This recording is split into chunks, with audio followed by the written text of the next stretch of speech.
Kieran here, and today we're going to do a nice session for those active recovery days in your training schedule. We're going to focus primarily on the lower part of the body and hopefully bring some flexibility and mobility there so you're ready to go again tomorrow. If you have a yoga mat and a cushion, that'll be helpful. If not, happy days.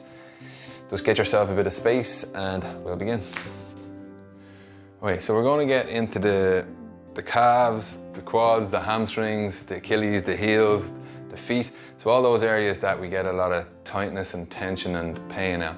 So hopefully we'll free those areas up. So the first pose we're going to do is the cat-cow. So we want the wrist just slightly above the shoulder, and then the knee will be below the hip. So we're going to try free the spine up before we move on to the next poses. So exhale like a cat. Inhale, a cow. So exhale, coming up to the cat. Inhale, back to the cow. So we're articulating the spine, so we're rolling the spine one way and then the other way. So 2 more times.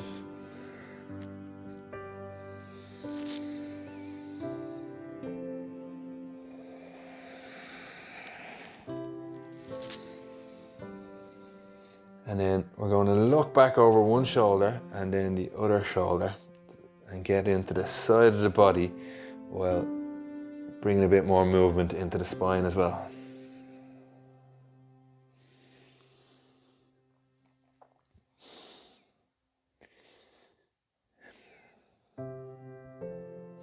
Very good. Now we're going to come in, the second pose, we're going to come into a downward dog. So spread the hands, spread the fingers and push down to the index fingers and the thumbs. And then raise the hips up and back. And we're just going to walk the heels up and down.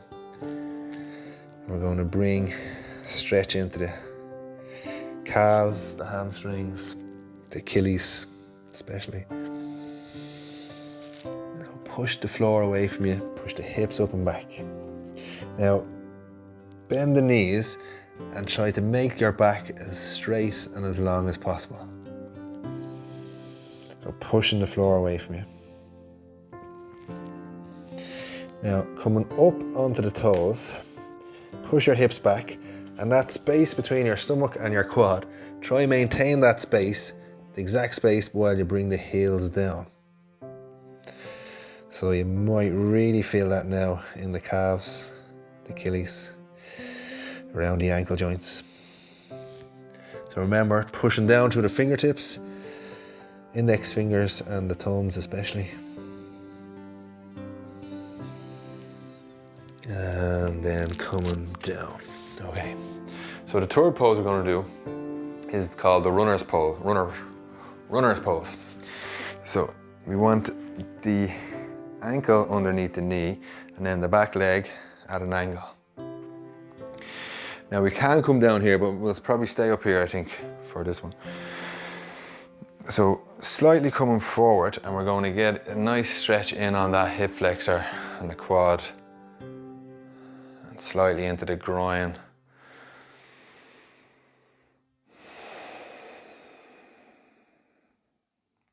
So this is going to help us loosen up the hip flexors. So if the hip flexors are tight, you can get underactive glutes and potentially get some knee problems there. Now, if you want, activate this back glute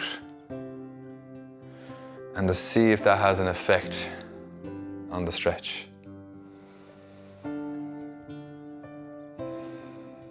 rather than just sort of flopping down into the pose, we want to create this motion of the front foot pulling back and the back leg coming forward.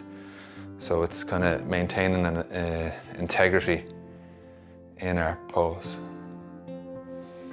So it's this motion coming together, the glute active.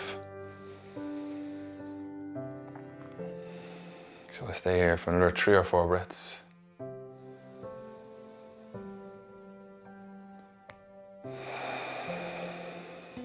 So really using that exhale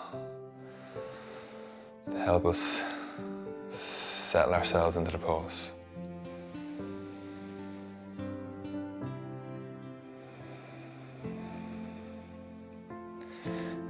nice and gently, we're going to change the leg, the front leg. So if this is sore on your knee, you can just fold the mat up or put a blanket under your knee. So bring the other leg forward, knee over the ankle, straightening the back, pushing forward. So we're not flopping down into the pose, we're getting that action, that motion again. Activate the right glute.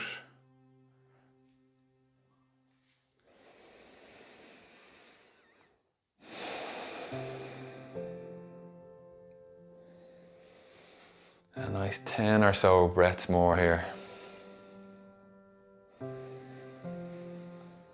So if you notice your mind wandering off, forgetting what you're doing, just come back to your breath and think of that motion coming together again.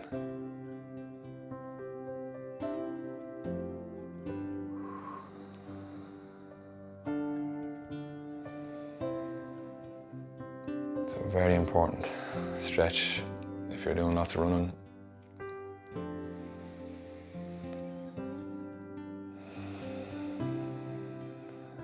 Okay, very good. Coming back up again. The next pose is the lizard pose, or sometimes known as the gecko pose.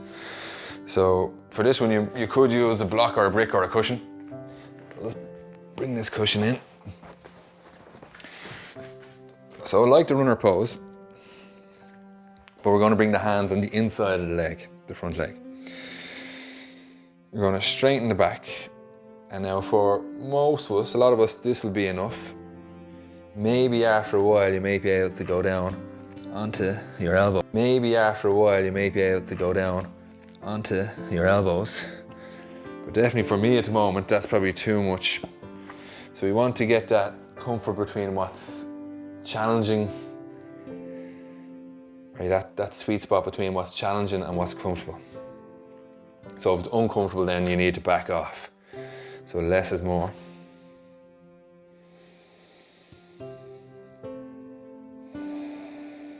So gradually with that exhale, the muscles will release slightly.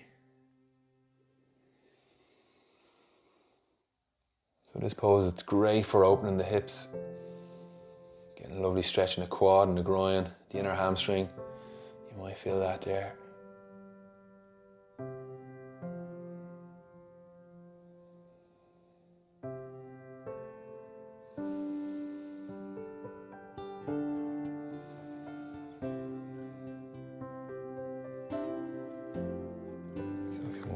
You may want to come down a bit lower.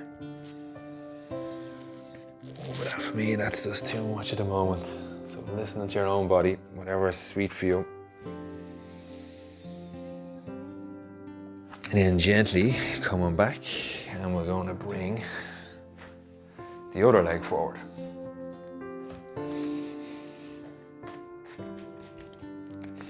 So bring the hands on the inside of the front leg.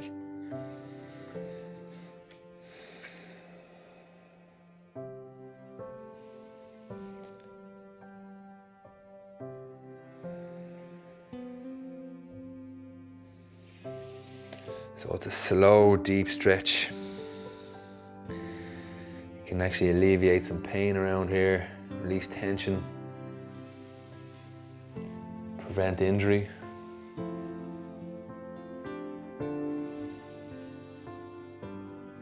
And maintain that full range of movement, or optimize it a bit more.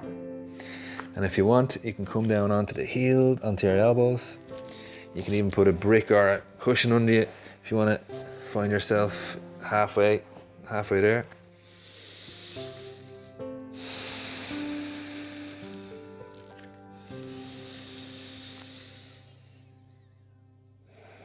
So 3 more breaths. So coming out of the pose if you have to, or just staying there for another breath or 2 more.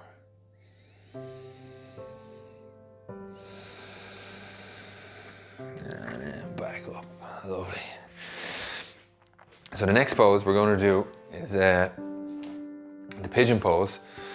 So I'd be careful teaching this one, because you can see people struggle to do it properly, and you can injure yourself, I think, quite easy. So I'll give you a another option. So the first option is your normal pigeon pose. So you can bring your leg up like that, but for me that's probably too much. I'd say for most people as well, if you're playing lots of GAA, it'll be too much. You can bring it back, so this angle is kind of perfect for my body at this moment. You can even come up onto your toes and help bring the leg back a bit. So this is your normal pigeon pose. And then the other option, so if you feel it on your knee, then you need to come out of this. So the other option, it's pretty much you get the same area, but it's not as dodgy. So you can bring your hands through and just chill out here. Or if you want, you can stay in the main. So that's a reclined pigeon pose, and this is your normal pigeon pose. And from here, if you want a deeper stretch, you can go down onto your elbows or your forehead onto the ground.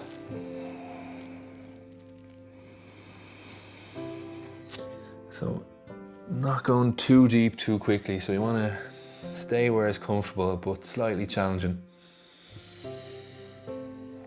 And then this back hip, this hip, you don't want to let that fall down as well. So you want to keep your pelvis as neutral as you can.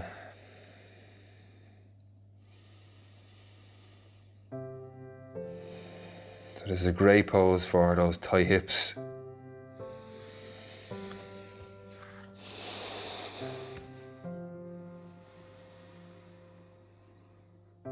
And when you're ready, we'll come up into the dog pose again, and we'll just let the blood flow come back into the leg. And then when you're ready, bring the other leg forward, or change your leg if you're in the reclined pigeon pose. So if you feel it on the knee, it's more than likely your ligament and you want to get out of there. All right.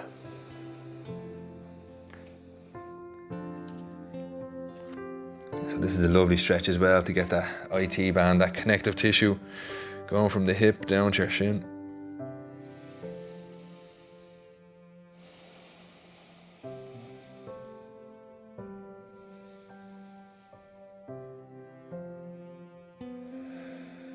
So if your IT band is too tight, it can cause problems in your knee. So in a way, this can be preventative of knee injuries, but if you do it wrongly, it can cause you knee injuries. So 5 more breaths here. Going deeper into the pose.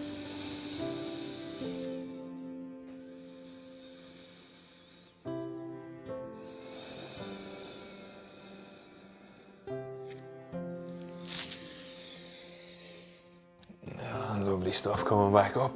Oh, walk out those legs again.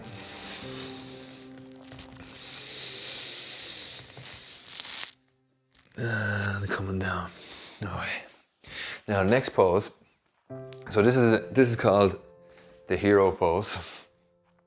So it's actually, I find this lovely to sit in this position. But we're going to do the reclined hero pose. So hero pose.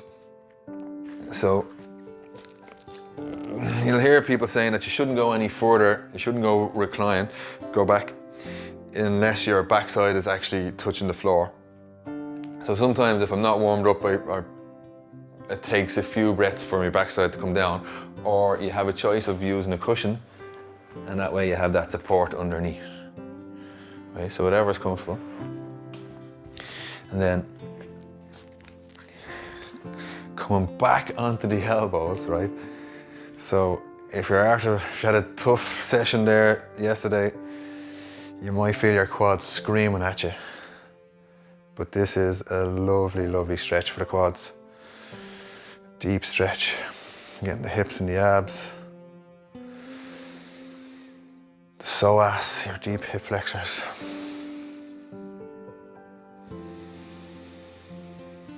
So it does actually require a good bit of flexibility even to get in this far. Your ankles or your hips, so you could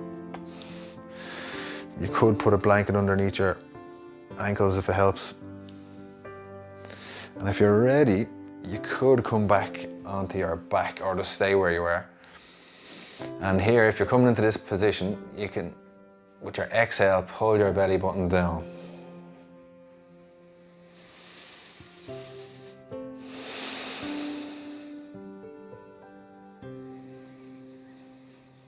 So we'll stay here for another half a minute more. Notice if you're holding tightness or tension in your face. If you're on your elbows. Happy days. So I remember the first time I was in India studying yoga, this fella said to me, he seen I was struggling in the pose, and he goes, "Hey man, you need to surrender to the pose." And I was like, "Yeah, right, you mad hippie, what are you talking about?" But then after a while I got what he was saying, and it's kind of less is more, and you do find yourself melting into the pose when you kind of give that level of surrenderedness, if that's a word, is it? And then coming back up. Whoa, and then maybe into a downward dog to get that, let the blood flow come back in, full of nutrients. Oh yeah.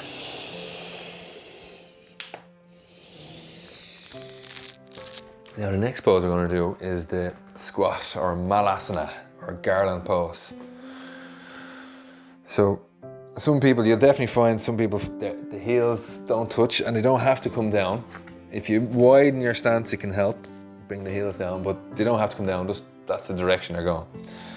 And then you can bring your hands together and your elbows in onto your knees.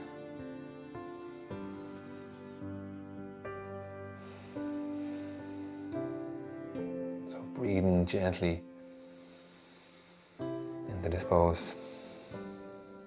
So it can help relieve lower back pain. Counteracts the effects of sitting, if you spend long periods a day sitting at a desk.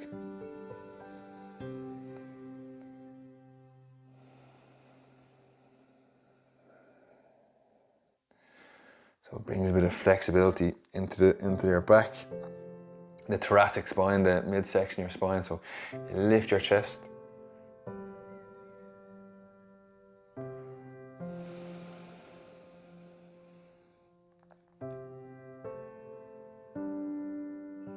And if you want, you can try, instead of pushing with your elbows, you can activate the glutes. I think the glute minor, is it? And that will activate. So you're using your glutes to bring the knees out, strengthening them, rather than pushing them out with your elbows. If you want, you can even bring your hands out in front.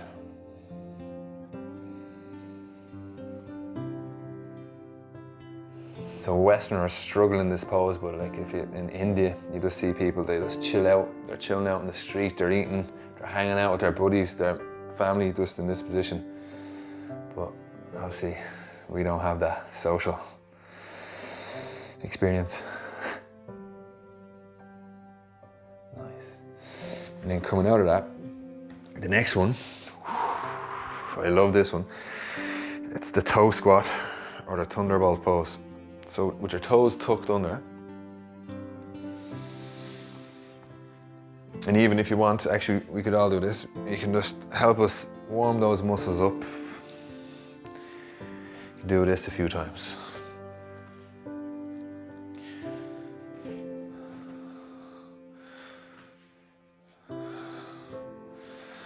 So staying here now, back straight. So it's funny watching some people do this pose. They're like, making all sorts of facial expressions. So if you can stay there steady and breathe, so nothing will open your ankles, the feet, the toes like this pose will. And it's especially helpful in preventing plantar fasciitis. So that's when the ligaments there from repetitive strain injury. If you're wearing boots with studs on it and that kind of stuff. So over the years I've gotten awful pains there. So this is a great pose for preventing that repetitive strain injury.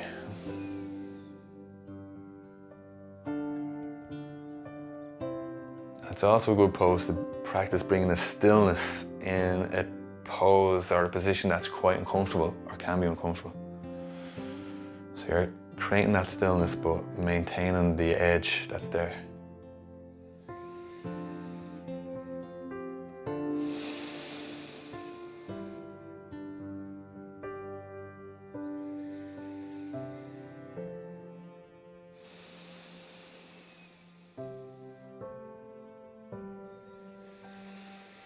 And then releasing that. Whoa, jabbers. And we could even come in. Whoa, jabbers. And we could even come into the downward dog again. And just getting the blood flow back into the toes. As an Indian teacher once said to me, flexible toes, flexible mind. I don't know, is there much there to it? All right, number 9, we're going to do the child's pose.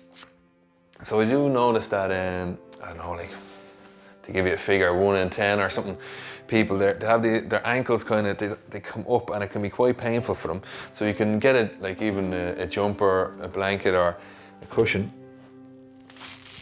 So you see people who have really strong legs, they struggle with this pose. And then some people, they need to put a prop underneath, behind the knees like that. And then the other thing you see is people, they can't bring their forehead down onto the ground. So you can either stack your hands like this, if that helps, or you can put a cushion or a brick or a block. And then you're just gonna surrender into this pose here.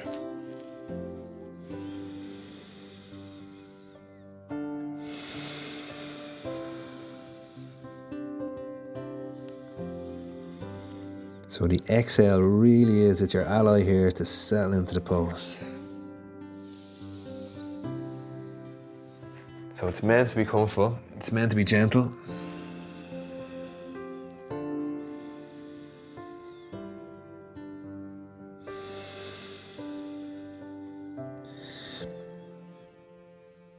And I also hear that this can help prevent shin splints.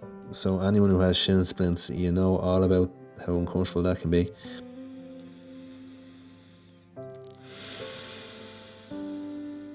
So it's a very grounding, restorative pose. So we'll stay here for maybe 5 or 6 more breaths.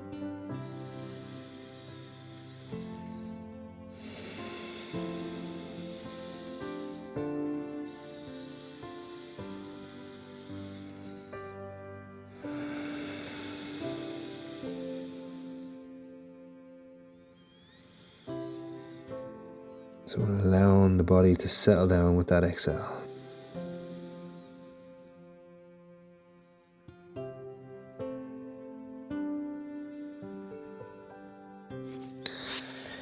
And then gently coming back up. The last pose we're going to do is the corpse pose, or Shavasana. And in a way, this pose, it's where the magic happens. It's all the other poses are just preparing us for this pose. So don't sell yourself short.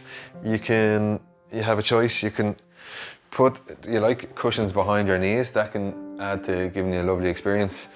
Or what I'm going to do now, I'm going to put it behind my head, so it's just going to touch my shoulders there. And we're just going to stay here for a few more minutes. So we're going to let the toes fall out to the side, palms facing upwards, bringing your shoulder blades comfortable onto the mat. And in this pose, we don't want to move or fidget. We want to try to stay as still as possible. So if you feel comfortable, you can close your eyes. And just bring awareness to your stomach, so the belly rises with the inhale and lowers with the exhale.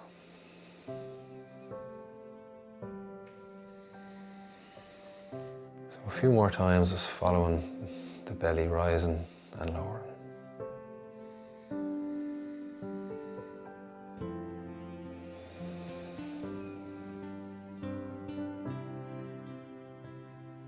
So this is the most restful yoga pose. It's probably my favorite, but it's quite difficult to maintain that stillness.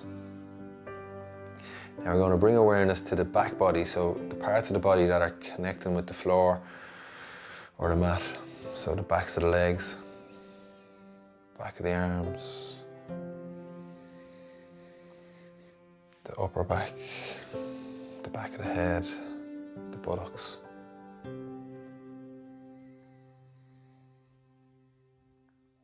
And maybe noticing with the next exhale, the body releasing down a little bit more onto the mat, onto the floor.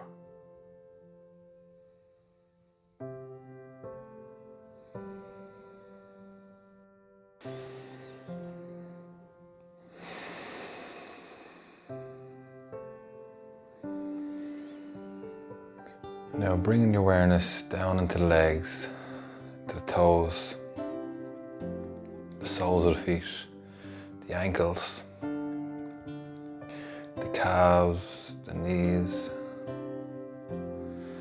the quads, hamstrings, glutes, hips.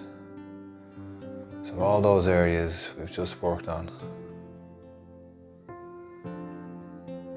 And noticing any sensations that they're now in the legs.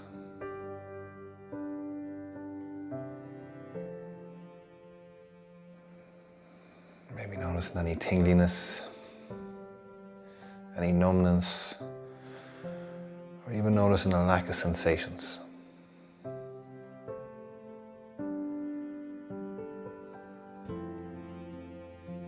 Focusing on the entire legs, and with the next exhale, allowing the legs to rest down onto the mat, onto the floor.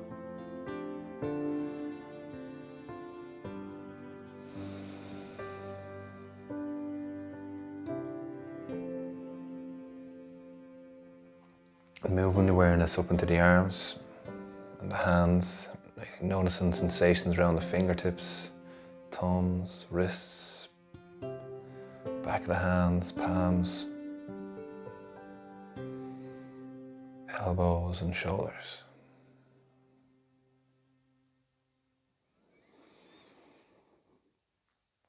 Then with the next exhale, allowing the arms to settle down onto the mat, onto the floor.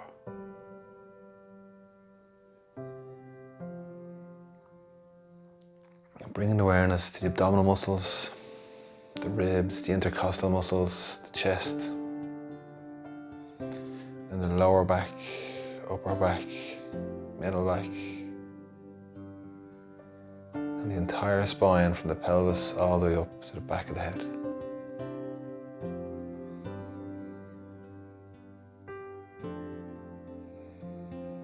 And allowing the torso to settle down with the next exhale.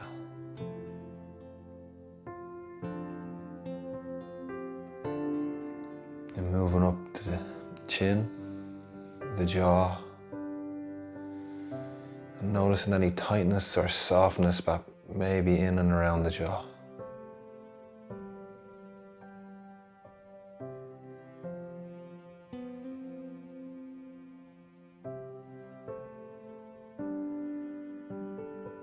The cheeks, the ears, the nose, the space behind the eyes, in between the eyes.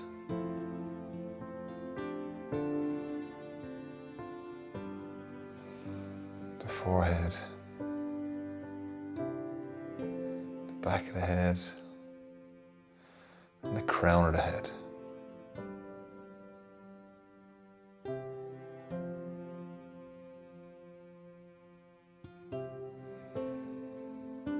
Expanding that awareness now to the entire body, from the crown of the head to the tips of the toes.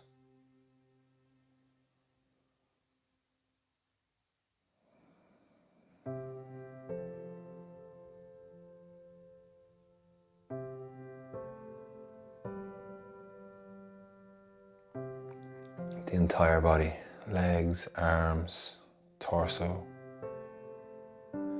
facial muscles. The entire body.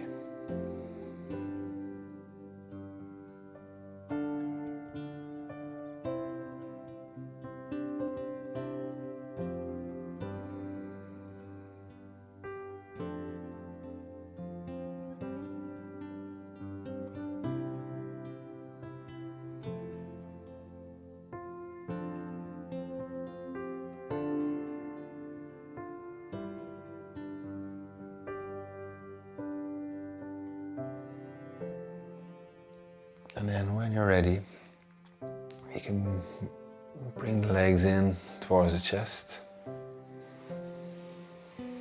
Maybe just rocking side to side. And then rolling onto the side. So we want to come up from the side, so we don't want to do a sit up, but we can even lie on our side.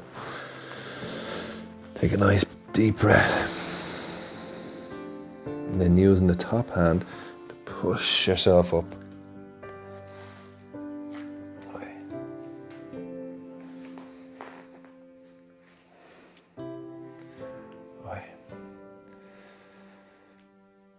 Namaste.